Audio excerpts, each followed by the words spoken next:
Good evening, everyone. Hello, everyone.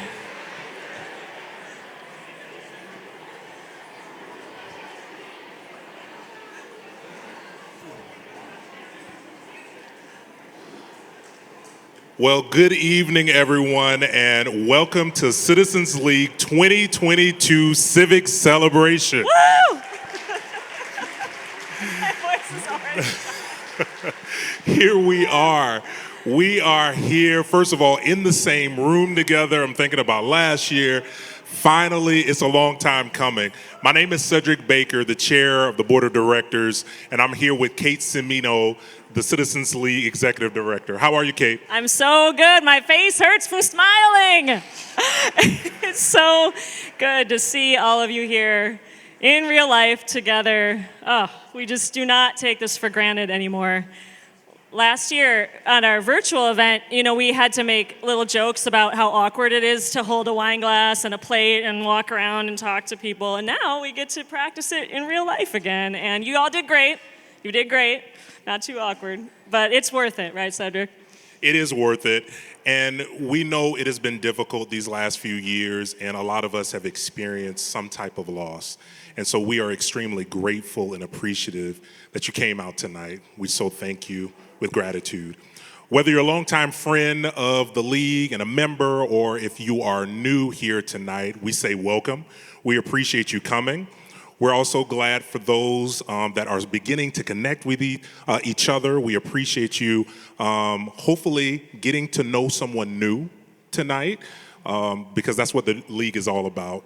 We do have a few people joining us virtually, so hello out there. Can everybody just wave a little bit? Hello. We so appreciate you joining us as well. Welcome. What Cedric and I want you to know about the Citizens League is that we empower people to engage in civic life and public policy. Why? To make our state a better place for everyone. Thank you. For 70 years we've been doing this, connecting people, sharing different perspectives, generating really good policy solutions. And so I'm just a year and a half in as executive director. I think I can still be new. But I'm truly humbled to step in to Citizens League, where so many people, many of you in this room, have been part of building this organization to what it is today. Thank you. We are ready for what is next. Cedric, okay, let's tell everyone, what are we doing tonight? Why are we here?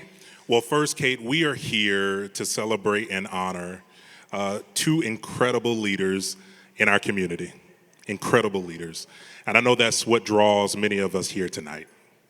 We are here to be together, to reconnect with old friends and new friends, to do something good and do something real. We are also here to support the critical work of the Citizens League. And yes, spoiler alert, this is a fundraiser, yes, okay? It is. So we want you all to know that right now, so later on in the program, you understand the part you can play. Don't be all like, oh, what's going on? No. Finally, we are here because we believe in civic life. We believe the power of people to show up, step out, and make an impact in their communities. That's what our two honorees did, right? Those are the actions they modeled in their lives. But it's not just reserved for a few. It's a job for every one of us, for every person. I believe it, Cedric believes it, you believe it, and that's what the league is all about. So, Cedric, tell us a little bit more about why Citizens League for you. Well, for me, it really came alive when I was able to serve on the Community First Task Force in the city of St. Paul. Mayor Melvin Carter put together a very diverse group of stakeholders to really tackle, we really were thinking about the emergency response in the city of St. Paul. And being able to be in with a group of people thinking about how we can make the city of St. Paul better was incredible.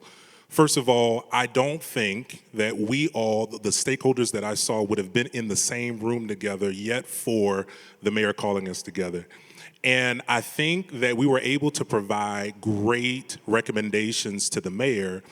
One of the main reasons being is because of the great work of the Citizens League. the Citizens League had a major part to play in convening us and moving us forward to really think about some hard pressing issues. And lastly, to convene a group of stakeholders that were extremely passionate in different ways to coalesce around some strong ideas. But what makes me excited tonight is not just about what has happened in the past with the league. It's about where we're going, what we've done, but also where we're going. And that's important for me tonight. So as we get going this evening, I do want to acknowledge that we do have some elected officials in the room, and I want to say thank you for running, thank you for your service, and thank you for your representation of our community. Thank you.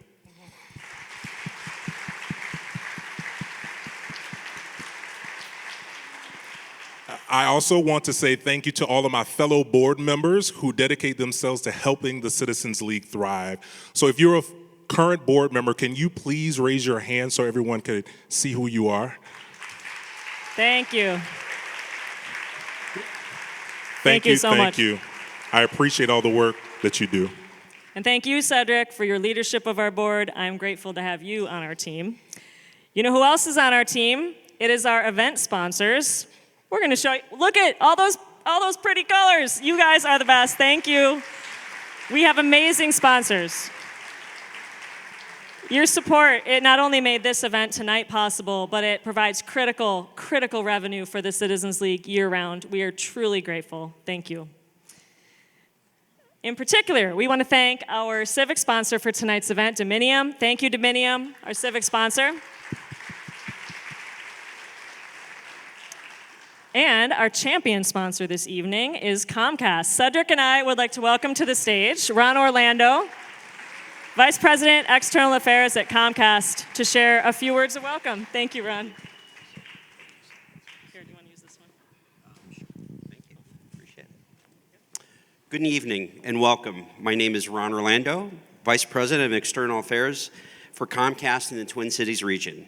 On behalf of our Twin Cities employees, it is an honor to be here tonight as we celebrate and recognize two individuals who've had such a tremendous impact for our state.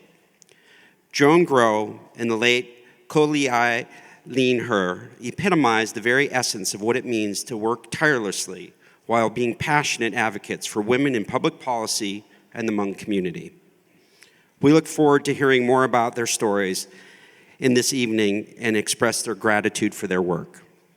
As a global media company and technology leader, Comcast is committed to creating a future in which individuals and communities thrive. We are proud to be a sponsor of this year's civic celebration and to join the Citizens League in their mission to engage, inspire, and empower all residents to work towards innovative solutions for the challenges of today and well into the future. In fact, Comcast has been an organizational member and program sponsor of the Citizens League for over 19 years and counting. This is something we're incredibly proud of. Comcast is committed to connecting with people, organizations, and stories that make the Twin Cities an inclusive and vibrant place to live. We know that a diverse, equitable, and inclusive company is a more innovative and successful one. Across our workforce, products, and content, we embrace diversity of background, perspective, culture, and experience. And together with our partners, we have been working hard to fight injustice and inequity for decades. From bringing broadband and digital skills training to unserved families to creating opportunities for underrepresented entrepreneurs to amplify diverse voices, we're committed to leveraging our unique platforms to help positive change. In 2020, Comcast launched Comcast Rise. If you pick up your little placard here, and it's got a QR code, Comcast Rise is representation, investment, strength, and empowerment. And it's a national effort to uplift and support local businesses hardest hit by the economic impacts of the COVID-19 pandemic. Focusing initially on small businesses owned by people of color, recognizing that these entrepreneurs were among the hardest hit. In our first year alone, Comcast Rise in the Twin Cities, just in the Twin Cities, provided 100 small businesses each $10,000, totaling $1 million in grants. Thank you. And provided marketing and technology service to an additional 200 businesses. I'm proud to share that in 2022, we're extending eligibility for Comcast Rise to all women-owned businesses. Thank you. So right now, the Comcast Rise application process is open for all women-owned businesses and businesses owned by people of color to apply. So make sure you use the QR code and let's get folks applying. I encourage you to share this opportunity with those in your network, that small business you frequent, maybe even your own business, can take part in this opportunity. Our collective goal should be to rise up one another and further strengthen the Twin Cities. Lastly, we recognize the important work many of you are doing, and we join you in creating a future where individuals and communities thrive collectively. We all must draw upon our core values of integrity, respect, and unwavering commitment to inclusion and equity. I'm confident that the two women we're honoring tonight wouldn't have it any other way. Thank you to the Citizens League for this celebration. On behalf of Comcast, we thank you for sharing this evening with us.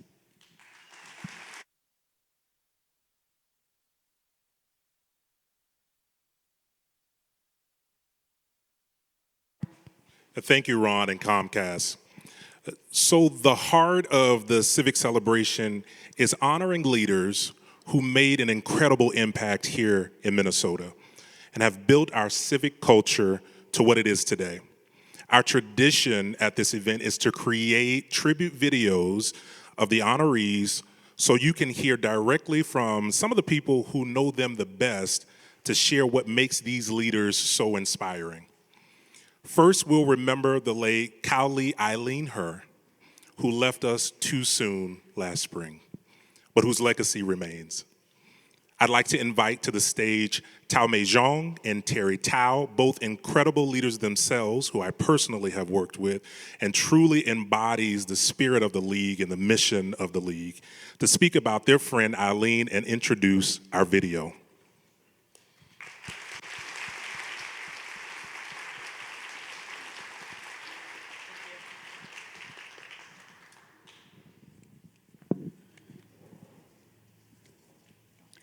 Good evening. My name is Tao Mei Shang, and this is my friend, Terry Tao.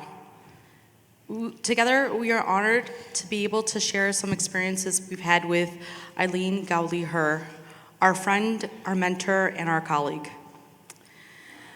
I first met Eileen when I was just a law student, and already then, Eileen had already made a name for herself as a trailblazer.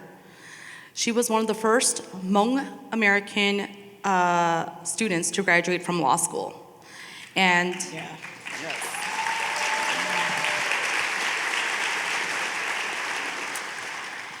And as an aspiring attorney, I was just so grateful to be able to meet another Hmong American woman who could share her experiences of how to survive through law school and then actually work in the legal field. I really got a chance to get to know Eileen when we co-founded, along with Terry Tao and 8 other Hmong American women, the first Hmong American Women's Political Action Committee called MyPAC. MyPAC was created as a vehicle to support Hmong American women's political participation in activism. And we advance the values of gender equity, racial justice, and immigrant rights. And under Cowley's Eileen Herr's leadership, she was one of the first co-chairs. We were able to raise close to $10,000 within a month and endorse over 34 elected officials within the first 3 months of our campaign.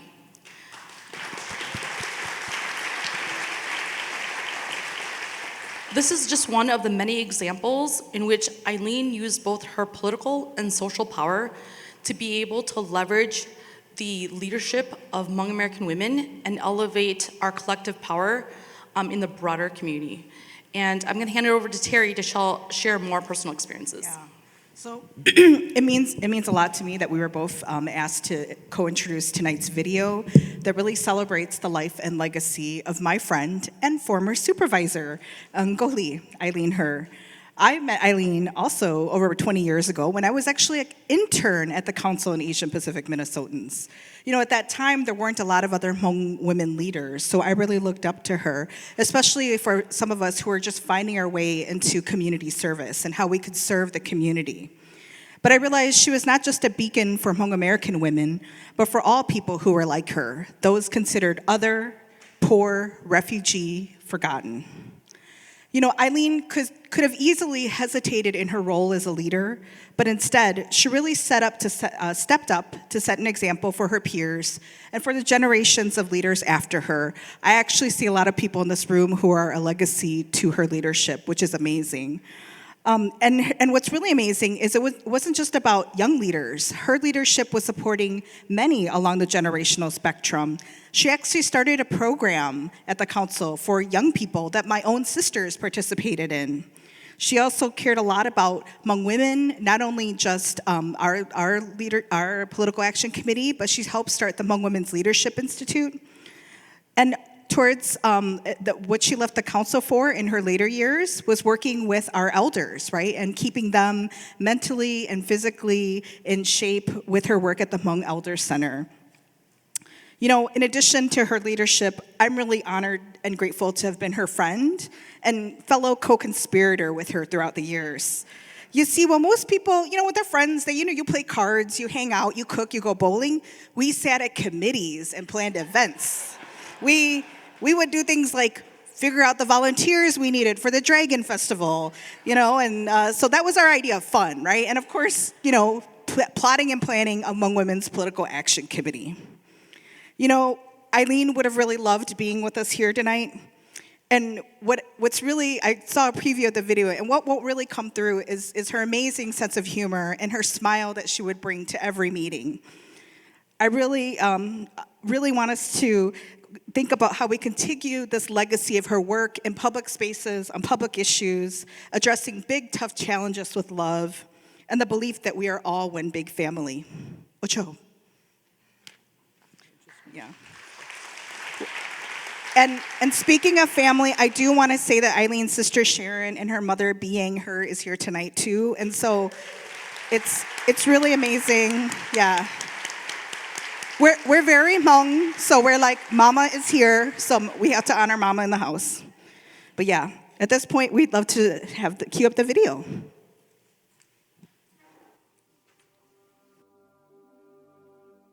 Growing up, Eileen was always a very positive person. She always had big ideas, our own family. She was always coming up with ideas and plans for us and what we could do in terms of like getting people together. She just has always been a planner and a supporter.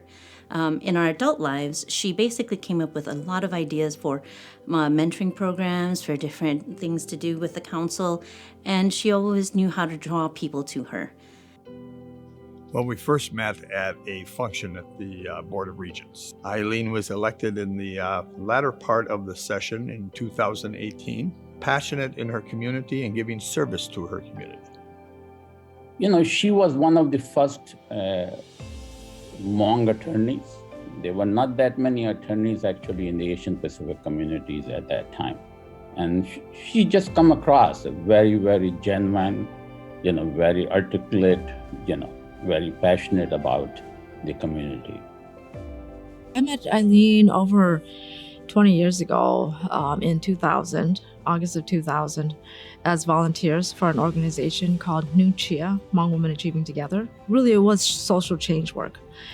It was recognizing that there was this issue in our community of violence against Hmong women and girls, and cause for that was just the intergenerational conflict, gender role changes that occurred as Hmong transitioned to life in the United States. She was very, very concerned about the Asian youth, especially the Hmong women especially. What Eileen brought to the table was genuine desire to do something about it. I think she made the whole community look at Hmong people's relationships to mainstream differently. I almost feel like when we first came to America, the Hmong people were kind of cloistered and we didn't really go outside of our comfort zones. We spent 10 years talking to Hmong men and families about ending sexism, about, what is sexism? How do we stop it? Well, you know what? Now we're going to switch and we're just going to recognize Hmong women and develop them as leaders. So we changed our mission from ending sexism to actually creating social change, social, cultural, and institutional change to improve the lives of Hmong women. That year, we incorporated as a nonprofit, and we also founded our Leadership Institute, which is still around today. We created so many great women out there. They're all out there now. Over almost 200 women who went through this institute. I think Eileen has always had big dreams for everyone. She could see the talent in someone and then help them see it in themselves. She's enabled so many dreams to come true just through her encouragement and her vision that she shares and models for others. But Eileen's dream was that the Hmong people would become a valued and respected part of the community. And that's exactly what happened. She's very humble and she's very strategic in how she expresses her opinions. She's also comes from a place of empowerment and recognizing other people's strengths and their intelligence and their contributions. Eileen was a big bridge builder. So she could see the challenges as well as the different perspectives than others. Eileen was a good listener. She was one who I think would try to reach out to people and listen to them before she commented. I think she really convinced me of the idea of partnerships. That's all you need. You just need, two people who care about a thing, and then other people join you. Recognize that, as the Board of Regents, the 12 of us try to act as a team, we're not always going to see things the same. At the bottom line, when the differences are all done, you have to come together and hope and work for each other's success. In this case, the success of the university. And Eileen was very, very good about coming together as that team. The thing I'll remember most about Eileen is her optimism. Eileen made every dream possible. She made big ideas seem achievable. You'll see how many groups she started, how many nonprofits she started, because she believed that unless you start, you will never get any place. And what really informed that passion and that energy was a desire to make a difference, a desire to improve the lives of refugees and people of color and students of color and women. I think Eileen is a hero to everyone. I don't consider her a Hmong hero. I consider her just a hero. I think a lot of women look at Eileen as someone who just, embodies empowerment, feminist values, just knowing what she did and what she's accomplished makes her a role model. But it's also her connection to the community. And when I say community, everybody assumes it's the Hmong community. But she was looking out for St. Paul. She was looking out for citizens, and she wanted to help everybody. What I learned from her, that if you see an issue, tackle it, take a small step. You never know what that it might mushroom into. But it's important to see the different communities, the different cultures, the different places that people come from that are important to their lives and the making of who they are. So from Eileen, I got to learn more certainly about the Hmong culture. I got to learn more about maybe St. Paul. What I think Eileen would want us all to take away from her story and her life is that we can all dream big. We can all make a change. She just wanted us all to live our potential and dream as big as possible.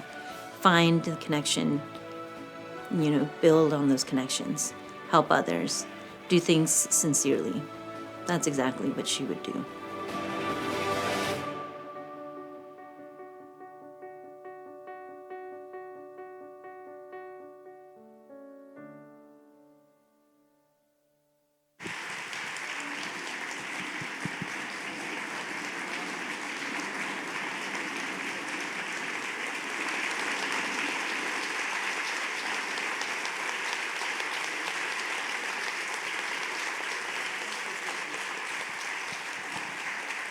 So I ask that you keep standing, and let's take a moment to honor our Shiro, Gauli Eileen Her. Thank you.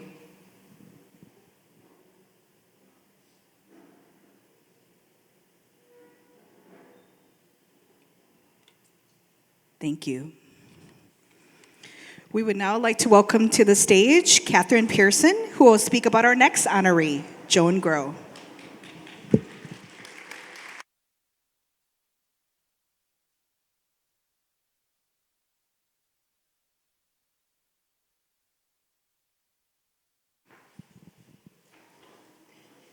It is truly my honor and pleasure to say a few words about Joan Grow and introduce the video that will play after.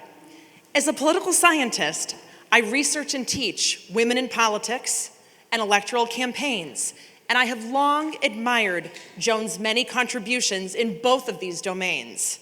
Minnesota consistently leads the nation in voter turnout and election administration, and we can thank Joan Grow for many initiatives that set us on that path. In 1973, Joan was one of 6 women serving in the Minnesota House. Today, 36% of legislators in Minnesota are women.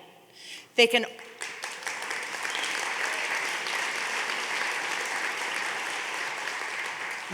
all thank Joan for paving the way, and many can also personally thank her for her encouragement and support along the way.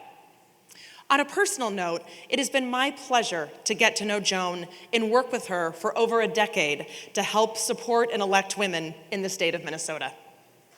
Having served a near-record 6 terms as Secretary of State, Joan Grow is a Minnesota treasure.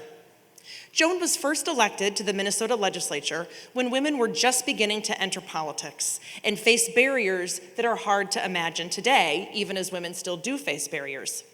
The challenges that she faced and overcame, and her many, many accomplishments, were path-breaking at the time and remain inspirational to today's generation of new leaders. Joan was born in Minneapolis on September 28, 1935, and she grew up in Buffalo, Minnesota. Although Joan's father served as Buffalo's mayor for 10 years, her own involvement in politics began when she joined the League of Women Voters in the mid-1960s and started working hard on voter registration. In 1972, redistricting created a new legislative seat in Minnetonka, and the League of Women Voters was determined to elect a woman, and they encouraged Joan to run just days before the DFL endorsing convention. She agreed to run the morning of the convention, provided she could find a babysitter. Now, I've heard Joan tell this story herself, and she does a much better job than I am, but it's a really great story. And she became the DFL nominee. She ran a well-organized campaign fueled by support from incredible women from the League and her closest friends, and she defeated her Republican opponent despite the district's strong Republican tilt. It was the beginning of an incredible career in elected office that included many hard-earned victories and some heartbreaking defeats as well. 2 years after she was elected to the state legislature, she ran an extraordinary grassroots campaign for Secretary of State, garnering the DFL endorsement, winning the primary because, of course, a man challenged her, and ultimately unseating the incumbent Secretary of State by 92,000 votes to become Secretary of State in 1974.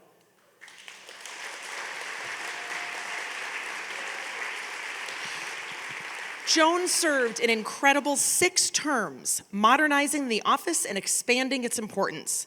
As Secretary of State, she worked tirelessly to reduce barriers to voting, reform and modernize election administration, improve election judge training, and increase government accountability. As she explains in her excellent book with Lori Sturdivant, Turnout, she drew from her own life experiencing, stressing that, and I quote, "Voting requirements should be designed to accommodate a single mother who must dress 3 young children in snowsuits and get them all on the bus to run any errand outside her immediate neighborhood."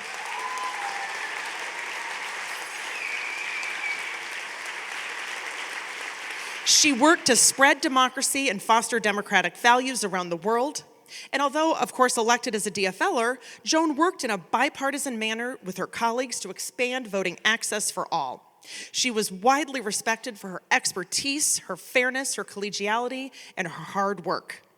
In the book Turnout, she provides excellent advice about elections, small d democratic values, and election integrity that today's leaders would really benefit from reading. While serving in office and well beyond, Joan has encouraged and supported countless women in their bids for elected office in Minnesota, the nation, and around the world. She bolsters organizational efforts to recruit, fund, and support women as well, such as those by Women Winning, where she has played such a key role. She gets involved with fundraising, in the endorsement process, in strategizing, all these key areas where politics can still be a boys' club. I was inspired by the way in which Joan balanced being a mom to young children and pursuing a career in politics. I showed Joan this picture earlier tonight. I was at an event with Joan in 2014. Oh, and there it is, with my then 2-month-old baby, Olympia. And I was speaking, and of course I brought my baby with me, and there's Joan holding Olympia, and you know what she's telling her? Run for office, Olympia, run for office. Whether Olympia embarks on a political career or not, she's now 7, so we don't know yet, Joan Grow forged a path for women to run for office in Minnesota that has benefited so many women already and will continue to benefit countless more in the future as women continue to make gains in politics. She has made politics in Minnesota more accessible for everyone, and we are so grateful for her career and its rich and important legacy. Thank you, Joan.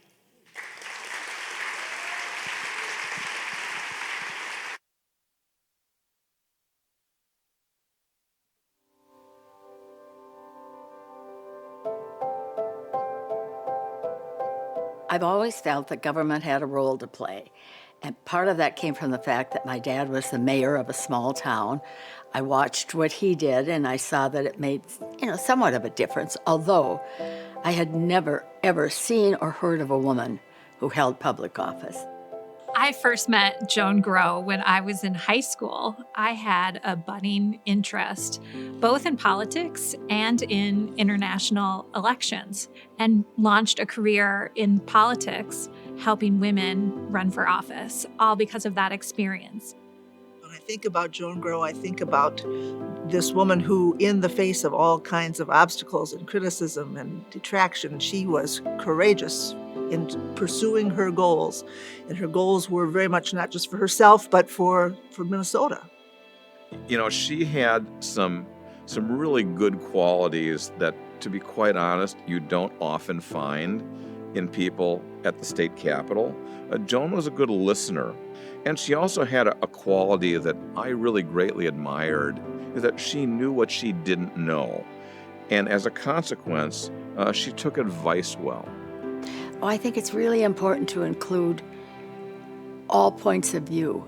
You're just never going to get your own way all the time. But I think you have to, as I say, have some patience, learn to work with people who think and feel differently than you do.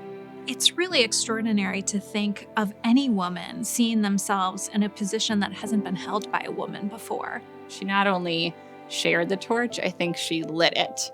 And then she moved forward, helped other women. I saw an ad in the paper for people to join the League of Women Voters. So I thought, I'll go. And it was like I'd found my nirvana. This group of women decided that I should run for the legislature on the DFL ticket. When Joan first ran for the Minnesota House of Representatives, critics tried to dismiss her and dismiss her campaign by saying it was just a bunch of housewives. She came on the scene at a time when women weren't really respected. Joan and her colleagues said, "You're not going to ignore us. We're going to have a presence." So a whole community of women, primarily based on the League of Women Voters, and a lot of teachers came together. It was a 32% DFL district. We had no hope of winning, but we did win, and we were as shocked as anyone else because I won with like 55% of the vote, and it was like, I got elected. Now what am I going to do?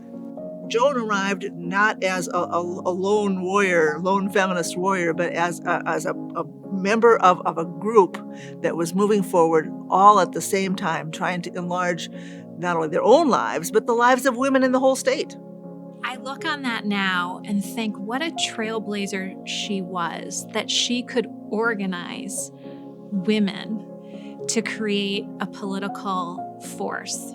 And they're literally changing the face of power in the state of Minnesota.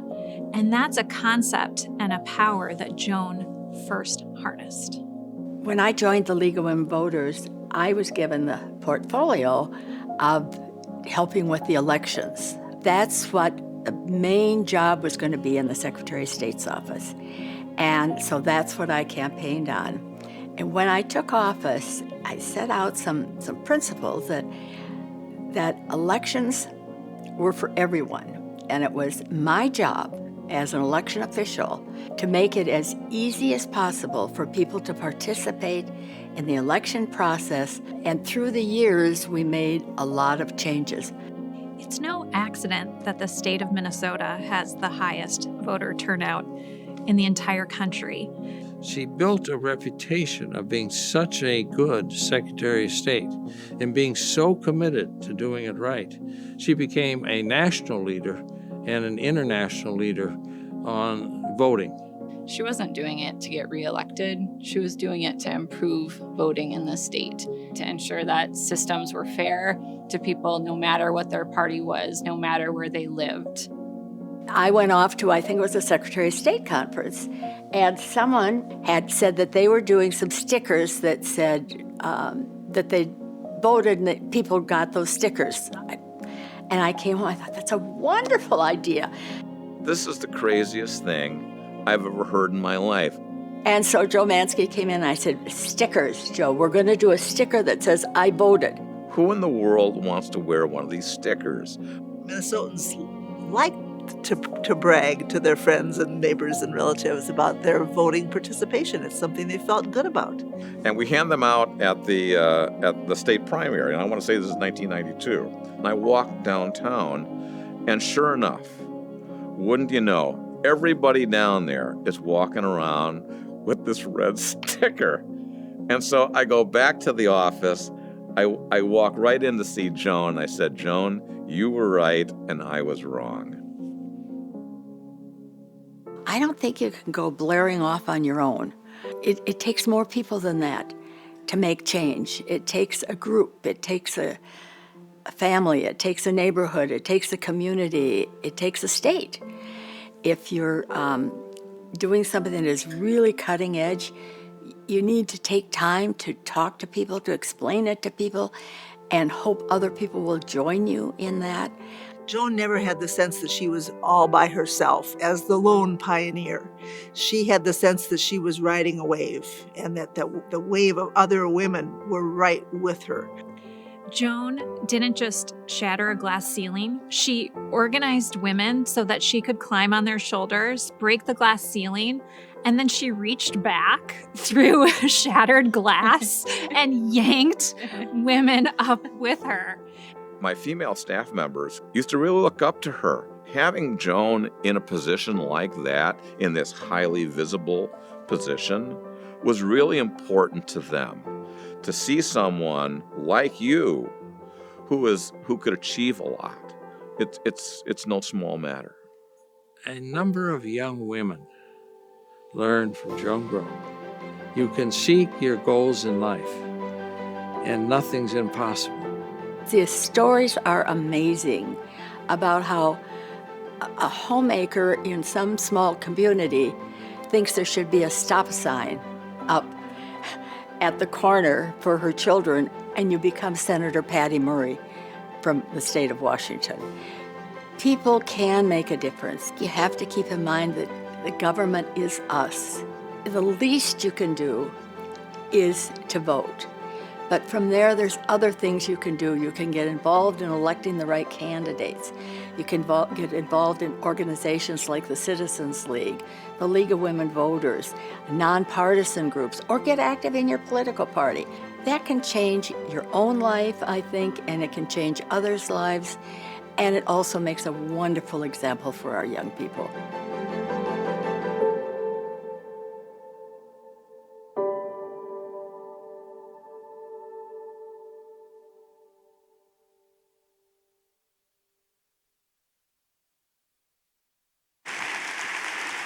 Joan.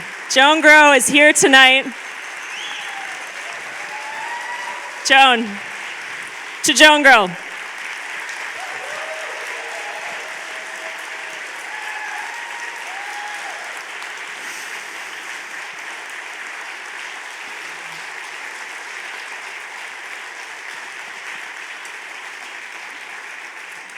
Joan, you are an inspiration to me. I sat here during the video up here and I looked out at all of you and I see how many faces in this room are here doing what they're doing today because of Joan, because of Eileen.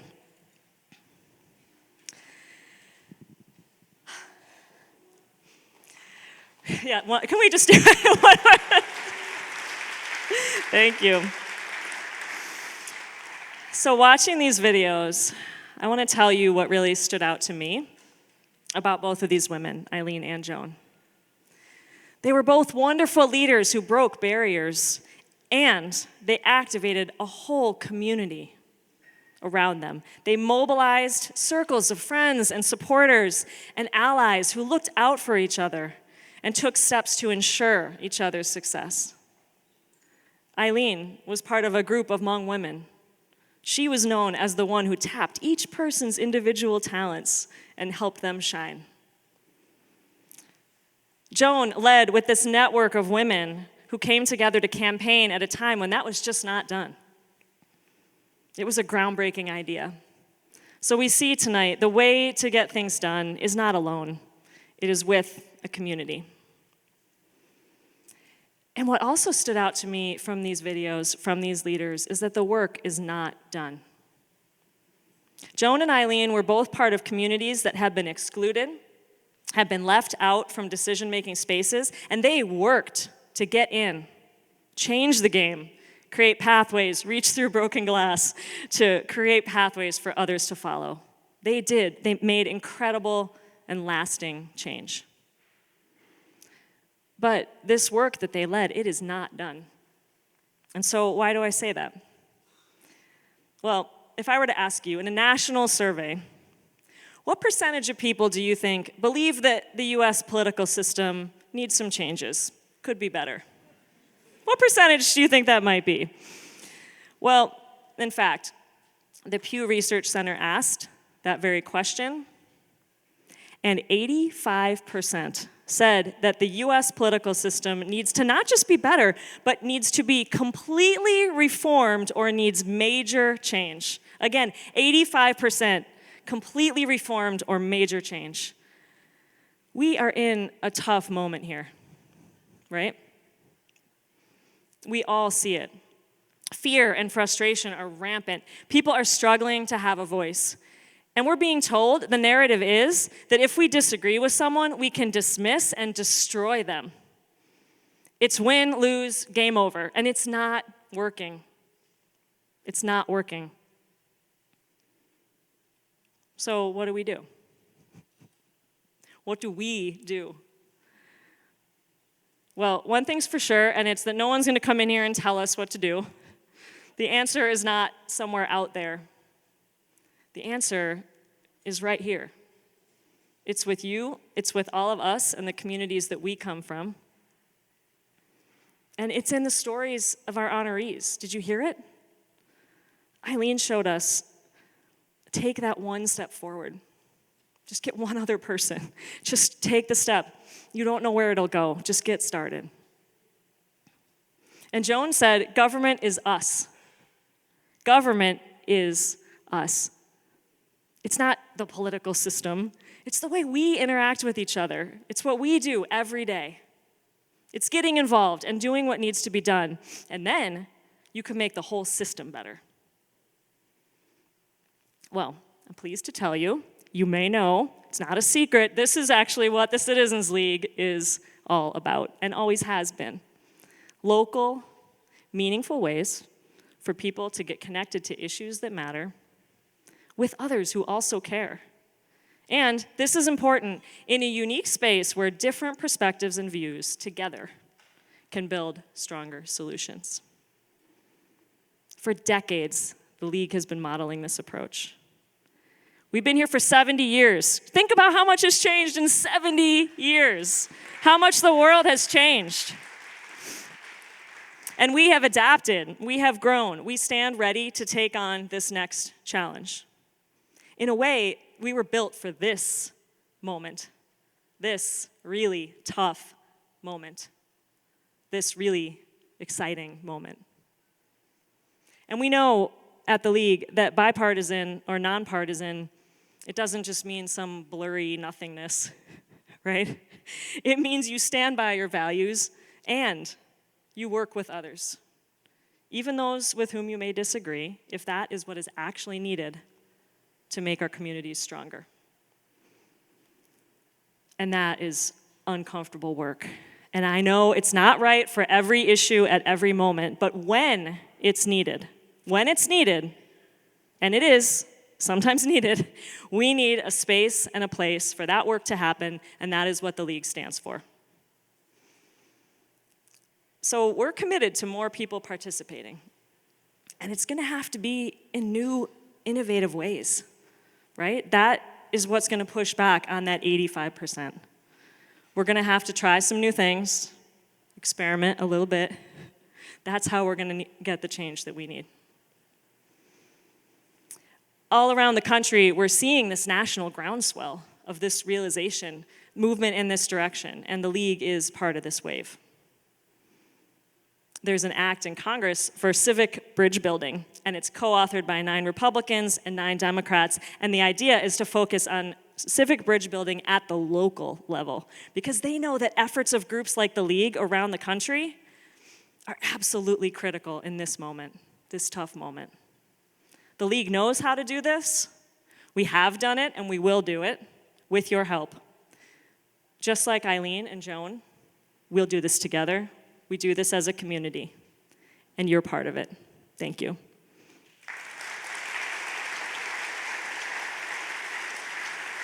So I think it's time. I want to invite Laura Mon Ginsberg to the stage. Laura is our immediate past board chair, and if you attended our virtual event last year, anyone, you'll know her as my intrepid and good-natured co-host, and we are back. We're back for the moment you've been waiting for. You told me this was on Zoom. Yeah, let's get that going. We're gonna. Is this not on? Yeah, let's just. We did it in our basements last year. We were in our. This year, it's No. on stage. Yeah. Oh. Yeah. Nice. We're, want to do some fundraising? Yeah, let's do it. Cedric told you it was a fundraiser, right? I'm He here to did. follow through. Thank you, Cedric. Good Now, evening. Thank you. Somehow he got out of actually doing it, though. He just like, see ya. He just knows I'm better at it. It's fine. It's fine. So tonight is a celebration and a fundraiser, and I get the very prestigious task of joining Kate on stage to ask you all to support us in this work. And so we're going to talk about what we've been up to, what's next, and we're going to ask you to give generously. We have a great group of donors tonight who have already helped us raise $11,000. And we are here tonight, we are trying to raise $25,000 to support the Citizens League. And that is where all of you come in. I'm inviting you, we are cordially inviting you, to join these donors and make a difference by giving a gift to the Citizens League. You've heard from Kate, the answer is in this room, tonight. Eileen and her life modeled taking that first step, even if you couldn't see where you were going just yet. You start in the right direction, and others will join. This is urgent work, and we want you to join us. So we've made it very easy. Thank you. You can, options. Text, choices. We're all about choices here. You can text Citizens League to 243-725. Very easy, you get a prompt, beautiful. You can use your small handheld internet device and go to citizensleague.org/donate and make a gift there. You can go a classic throwback route. Cash, check, we're into it. Put that into an envelope on your table and that into the big blue envelope. We'll take it from there. If all of this is too much for you, that's okay, I get it. Like, I had to put real shoes on. We have our staff table in the back corner. They can help you part with your money in any format you'd like. Whatever level is right for you, if it's $2,000, fantastic. Why are you laughing? No, that's great. Do that. If it's $200, if it's $20, whatever it is, please give something that makes sense for you and your personal commitment to this cause. Okay, so while you're furiously doing that, Kate, Yeah. what am I getting for my investment? What are you getting? So I'll tell you a little bit what we're up to. So one thing the League is really known for is making public policy more accessible, less of a shrouded mystery. We do this a lot through our public learning events. So raise your hand if you've ever been to a Mind Opener event or our Interconnected Rural Urban series. Yes. So we make these events free for folks to come, whether they're about redistricting or treaties and why they matter, eviction policy, childcare policy. We know this one. Workforce, healthcare. Last year, over 1,000 people attended virtually our learning events. You can help the next phase, the next round to make this possible again, because the work is not done. We need more people to learn about how to get involved in policy work. Okay, so as you're making those donations, I see some frantic thumbs flying. Some movement. That's good. Just rustle around. Yeah. So let me ask you, in the past few years, months, mornings of remembering what year it is, have you asked yourself, I don't know how to get involved in this thing that I really care about. I have this issue, it's important to me. Does it even matter if I show up and have an opinion and I'm part of this? Well, the League has answers for this and ways to be part of it. One of those ways is the study committee, where we bring together different community members to learn about issues, generate solutions, and it works. Cedric talked about this already tonight. So here are some quotes from 2 high school students, also part of our Public Safety Commission in St. Paul last year. And you can see from their own words that they felt that they finally were able to do something. Absolutely. And we are hearing from our network that we need more opportunities, not just one study committee every 2 years. We need more opportunities on more issues for more people with more frequency.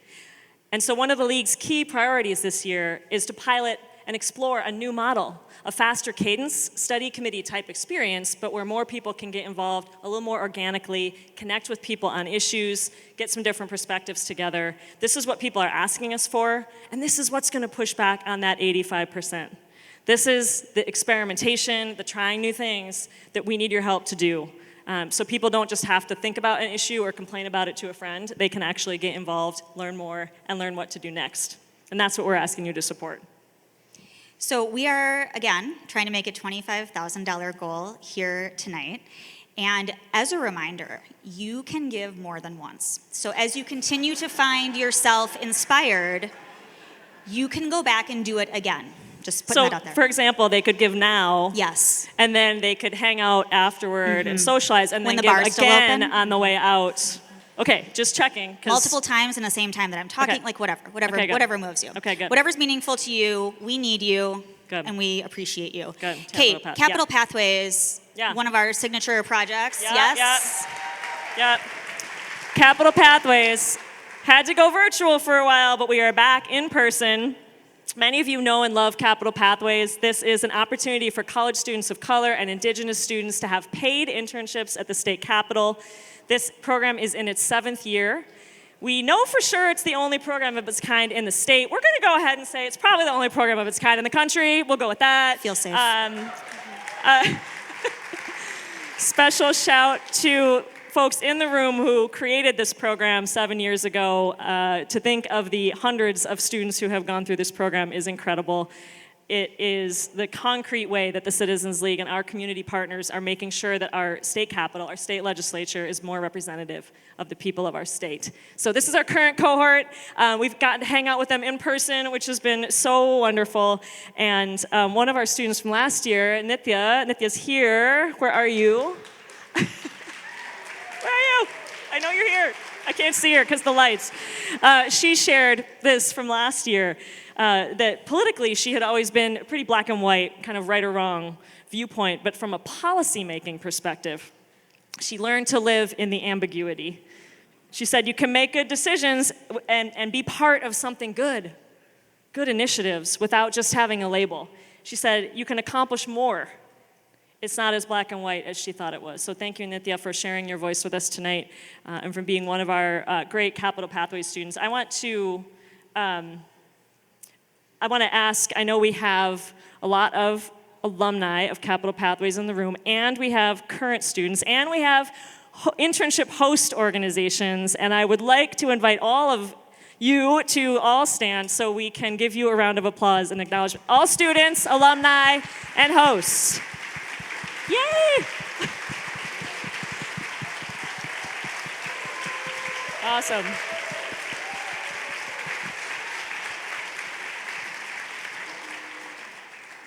Oh, this is so great. It feels so nice to be here in person and feel the love for real.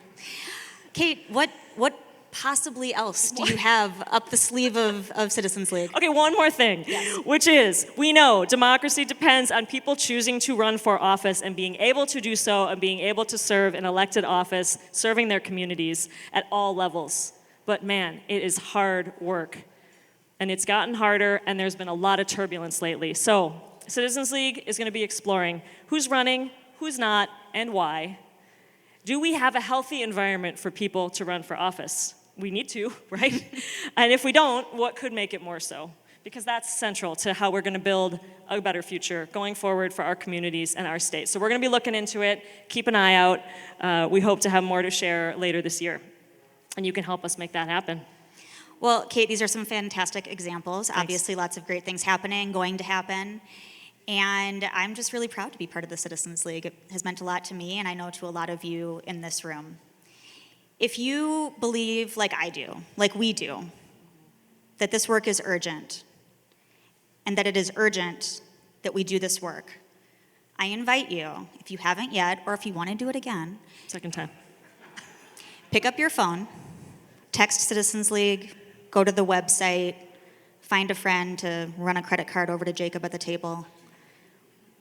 Join us in this, because what we're able to accomplish in the coming year depends on you. If you want to stand with other people that want to answer this call to action and build a brighter future, this is your opportunity to do something. So, let's take a moment to acknowledge our first-time donors, because this event has such a great track record of bringing out new people that want to learn about and be part of the Citizens League community. So if, as part of this event, you have made your first gift to the Citizens League, will you give a little wave for us? Thank you. Thank you so much. Yay, look at all those waves. Thank you. I couldn't get on stage without thanking myself, so I would like to also reiterate the thanks of Cedric and thank anyone who has ever served on our board, past, present, and future. Thank you again for your generosity in being here tonight. Kate, I have a donation to make. Did you want me to leave this? Or? I'm good. I got this, so you could take your little ring light. Thank you. Thank you, Laura. Thank you, Laura, for being the best co-host. Okay, as we wrap up tonight, it's true, we are wrapping up. I want to acknowledge some important people in this room, and I'm going to have you hold your applause, but if you want to do the jazz hands like on Zoom video, I'm not going to stop you, so feel free. First, our beautiful tribute videos that we saw tonight have been created by our friends at Mojo Solo. Thank you. I see some jazz waves, some waves, thank you. They are truly gorgeous, and we're really grateful to our friends at Mojo Solo. Thank you. Jeanette Cleland and North Star Events crew. Oh, just do the Zoom hands. There you go. Okay. The audio-visual team. I want to thank the staff here at Quincy Hall, and especially all those who helped prepare and serve our food and drinks this evening. Thank you. Okay. You probably all know, if you don't, I'm going to tell you right now that the Citizens League staff is amazing beyond words. I know some of you know this personally. So I want to thank Sarah Stout Miller, Jacob Taintor. Oh, you want to clap so bad, I know. Sarah Stout Miller, Jacob Taintor, Kalia Zhang, Blanca Martinez Gavinia, and Laura Kistner, who is in her second week working at the Citizens League. She loves it so far. And a special shout out to Nancy Hegdahl. Congratulations on your retirement, Nancy. It is my pleasure every day to work with this incredible team. Our team also is grateful to Jason Allerding. Thank you, Jason. Our interns this semester, Chastity Bustamante, Chastity, Kate, and Charlotte Drew, thank you. And special acknowledgement to our speakers this evening, both in person and in the video. Your voices added so many beautiful insights to our evening. Thank you. And lastly, congratulations to our honorees. Joan Grow. Joan, getting to know you has been such a delight for me, as I know it has been for so many people. May we remain inspired by your impact and your legacy in Minnesota and your leadership. Thank you, Joan. And Kauli Eileen Her, your legacy lives on, and we are grateful for the many gifts you shared with our community. Eileen always asked this question, are you living your best life? So in Eileen's memory, friends and family established the Eileen Her Endowment to help Hmong women live their best lives and achieve their dreams. And so in addition to supporting the Citizens League tonight, your generosity, I know it knows no bounds. In addition to supporting the Citizens League, please consider donating to this endowment, supporting the organization Nuchia, Hmong Women Achieving Together. And you can visit hmongwoman.org and click donate to this fund. And that is held at the St. Paul and Minnesota Foundation. If you'd like to work directly with the foundation, you could do that as well. Lastly, my deep gratitude to all of you here tonight. It was really special to be together in person. I'm grateful for each and every one of you. If we haven't had a chance to say hi yet, please let's continue to meet tonight. You are our community. Thank you. As you depart, please take a Citizens League keychain from your table. Okay, grab one of those. Take all of them. The bar is going to stay open for another hour or so, so you are welcome to stay and socialize. When you leave, please travel safely. Be well. Thank you.